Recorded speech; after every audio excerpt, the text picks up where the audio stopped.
Dan anak-anak semua, ini kan saya ditanya, saya mengibaratkan dijalui ngombe, dimintain segelas minum apa kopi apa teh. Nah, saya harus memulai dengan menyuguhi teh, itu ada persyaratan pada gelasnya dan ada persyaratan pada minumannya. Kan gelasnya kalau kotor kan tidak mungkin saya tuangkan minumannya. Gelasnya kalau pecah kan tidak mungkin, kalau tidak utuh kan tidak mungkin. Jadi gelas harus utuh, kosong dan bersih kan gitu.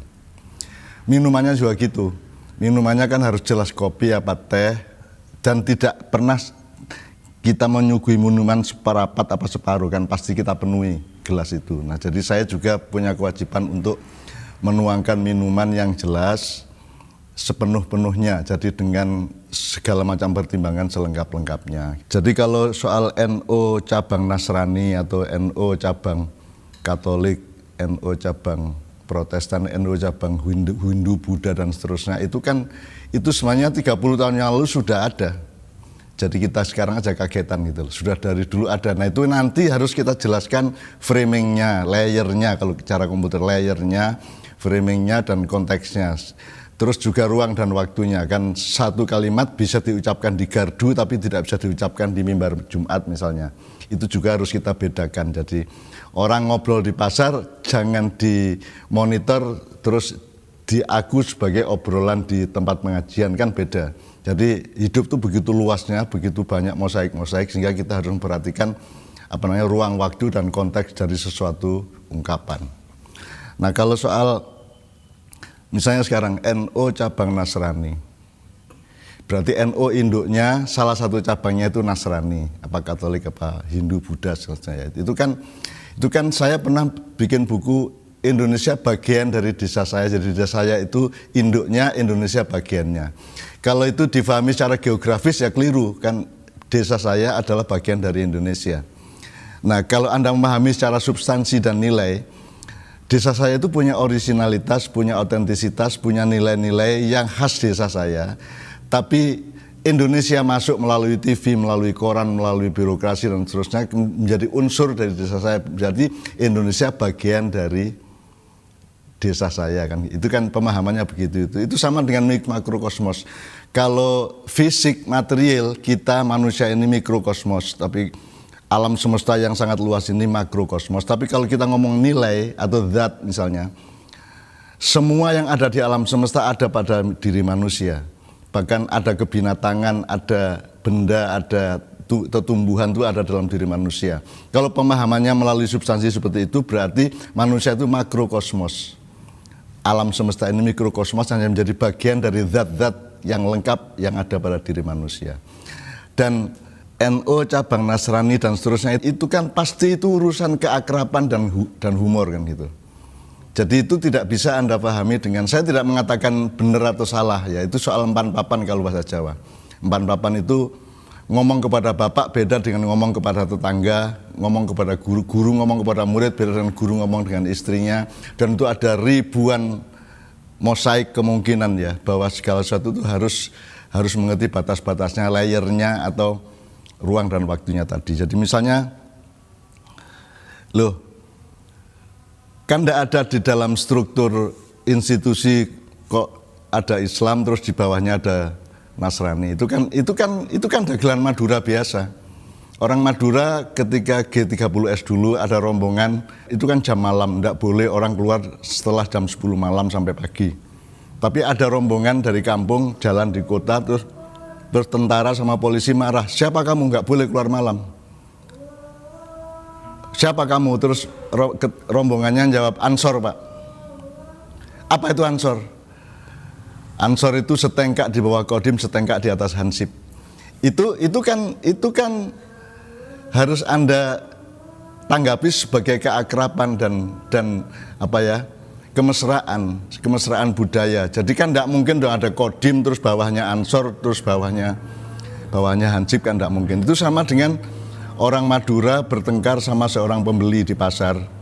Kemudian karena urusan jual belinya agak tersinggung, kemudian si penjual Madura ini marah, tapi diperingatkan sama temannya sesama penjual, kamu Pak itu karena dia itu KKO. yang satunya itu Kopassus malahan. Terus si yang bertengkar ini menjawab, loh saya tidak takut, meskipun KKO saya tidak takut, meskipun Kopassus saya tidak takut, asal bukan TNI. Nah itu kan, ini kan dagelan ini kan tidak mungkin terjadi benar-benar. Ini kan humor, ini kan keakraban, ini kan bagaimana kita menikmati orang Madura, cara berpikirnya dan budayanya dan seterusnya. Tapi itu kan, jadi jangan menanggapi itu secara akademis, secara faktual, ilmiah dan seterusnya, karena itu soal keakraban. Saya tidak mengatakan bahwa yang tadi Mas Helmi ceritakan itu adalah sesuatu yang benar atau salah, tapi pokoknya silakan Anda semua menilai sendiri, tapi ada parameter. Jadi misalnya setiap ungkapan itu kan berarti pakai etika dan disiplin bahasa. Nah, sekarang kita ambil yang paling mikro. Bahasa hatimu kan beda dengan bahasa pikiranmu. Bahasa nafsumu beda dengan bahasa akalmu, kan begitu. Itu aja sudah beda. Sekarang belum lagi interaksi antar manusia. Jadi ada bahasa pergaulan beda dengan bahasa di kelas. Bahasa politik beda dengan bahasa budaya. Bahasa agama, bahasa fikih beda dengan bahasa mahabbah, kan gitu. Jadi ada begitu banyak kemungkinan dalam pergaulan manusia, sehingga kita memang harus dewasa. Dan yang NO cabang tadi itu kan saya sudah pernah mendengar itu di dalam acara yang namanya Lailatul Ijtima di rumahnya Gus Dur di Ciganjur, kira-kira 1993 atau 94 lah. Itu Kiai Kanjeng diundang ke sana, terus ada Lailatul Ijtima, terus di situ kan semua tokoh-tokoh agama datang, termasuk pastor-pastor. Ada Romo yang dari Jerman itu bahkan berpidato begini, pokoknya nanti kalau saya masuk neraka saya akan bilang, loh saya ini anak buahnya Gus Dur, maka saya akan masuk surga. Itu kan juga jangan ditanggapi secara teologis dan fikih, karena itu kan tidak mungkin terjadi. Tapi itu kan cara mereka mengakrabkan diri satu sama lain. Ya. Nah, sekarang masalahnya adalah pada kita itu harus ada mind driving yang benar, harus ada pengelolaan caranya nyetir pikiran, kan gitu. Terus ada manajemen kata dan bahasa sedemikian rupa. Jadi misalnya kalau saya ngomong kepada Helmi, Penyo dan seterusnya kan beda dengan kalau saya ngomong sama anak saya, Sabrang, kan beda.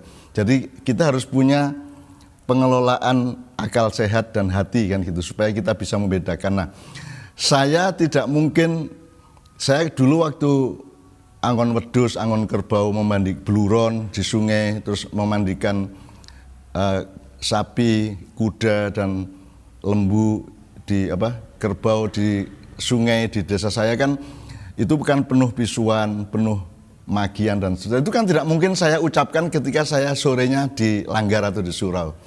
Demikian juga kalau jadi saya harus tahu bahwa kalau saya berdiri sebagai seorang pemimpin, maka bahasa yang harus saya ungkapkan itu terbatas ini, jangan sampai itu gitu. Dan itu seorang pemimpin pasti sudah mengerti kearifan dan kebijaksanaan itu. Sekarang ada wanita gemuk aja, ada wanita yang badannya gemuk, itu Anda jangan menyapa Dut, nanti Dut gitu ya. Itu kan juga sudah menyakiti hati dia. Jadi kebenaran itu kalau dalam maknanya kan, kebenaran itu letaknya di dalam diri kita. Supaya keluar itu harus dipertimbangkan menjadi kebaikan. Nah, kebaikan itu kalau kita himpun, nanti puncaknya adalah kemuliaan atau kebijaksanaan. Jadi makanya Allah mengatakan ud'u ila sabili rabbika bil hikmah, bukan bil khair, bukan bil haq, tapi dengan kebijaksanaan. Jadi semua pergaulan manusia, pemerintah sama rakyatnya, rakyat sama pemerintahnya, atau kelompok dengan kelompok lainnya, individu dengan individu lainnya, itu saya kira nomor satu itu bukan benar salah, nomor satu adalah bijaksana apa tidak. Nomor satu adalah mulia apa hina. Kalau bisa setiap ungkapan kita itu mengandung kemuliaan, jangan mengandung kehinaan. Karena kalau saya menghina Helmi, aslinya kan saya lebih hina daripada yang saya hina. Orang yang menghina pasti lebih hina daripada yang menghina. Oleh karena itu kita harus sangat berhati-hati ketika mengungkapkan sesuatu, harus mengerti makomnya, harus mengerti posisinya, proporsinya. Kalau dalam komputer harus layernya beda-beda gitu loh. Jadi kalau ini wong sekarang desain yang dihasilkan oleh Corel Draw kan tidak bisa dibuka dengan Microsoft Word, ya toh? Yang dibikin dengan InDesign kan belum tentu bisa dibuka dengan misalnya Photoshop, kan gitu kan. Jadi itu kan semua ada ragam-ragamnya, dan begitu jugalah pergaulan di antara manusia. saya tambahin sedikit ya. Saya sendiri kan menulis buku di tahun 1979 yang judulnya Indonesia Bagian Penting dari Desa Saya. Itu kan sama kan, kasus kebahasaannya sama dengan NO cabang Katolik kan sama. Tapi kan cara memahaminya kita harus mind driving tadi itu harus bisa nyetir otak kita, nyetir logika kita, nyetir kontekstualitas di dalam pemahaman kita dan seterusnya. Saya kira gitu Mas Helmi, mudah-mudahan itu cukup jelas.